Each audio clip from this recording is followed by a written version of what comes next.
네, 어제는 정부의 사각지대 지원 측이 또 다른 사각지대를 낳고 있는 현실을 전해드렸습니다. 오늘은 고용안전망 안에 있지만 혜택을 보지 못하는 영세사업장 얘기를 해보려고 합니다. 양예빈 기자가 전해드립니다. 환기도 제대로 안 되는 지하 2층 8평 남짓한 공간. 옷감을 자르고 꿰매고 봉제 노동자 3명이 하루 10시간 이상을 보내는 일터입니다. 평소 같으면 눈코 뜰 새 없이 바빴을 성수기. 하지만 코로나19로 생계를 걱정하게 됐습니다.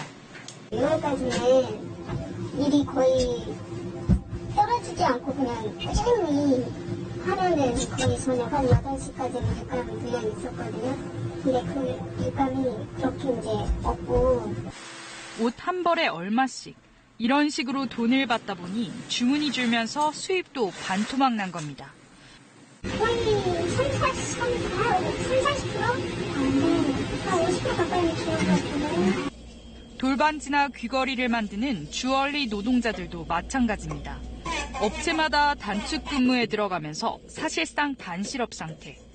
3일 내지 4일을 일하면서 이게 보통 300 정도 받는 기술자가 있다라고 한다면 지금의 최대는 150까지 줄어들었고요.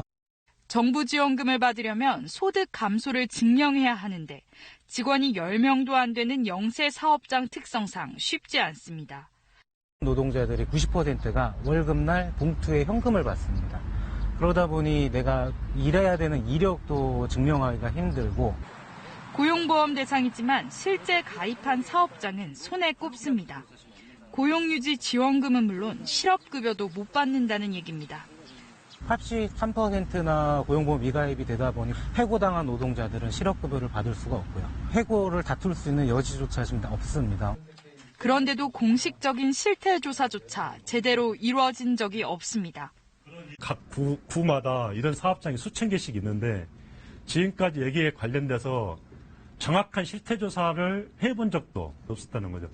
지금이라도 늦지 않았으니까 실태조사를 정확하게 해서 개선책이라든가 일정 정도의 고용보험 미가입이 높은 지역이나 업종, 직종을 대상으로 해서 정부가 순차적으로 지도감독을 행정을 하는 것이 인센티브 정책과 함께 고용보험료를 높이는 방식 중 하나입니다. 봉제, 주얼리, 재화, 인쇄 등 고용보험 가입 대상인데도 가입이 안 돼 있고 정부 지원에서도 배제된 또 다른 고용보험 사각지대에 놓인 노동자는 360만 명이 넘는 것으로 추산됩니다. KBS 뉴스 양예빈입니다.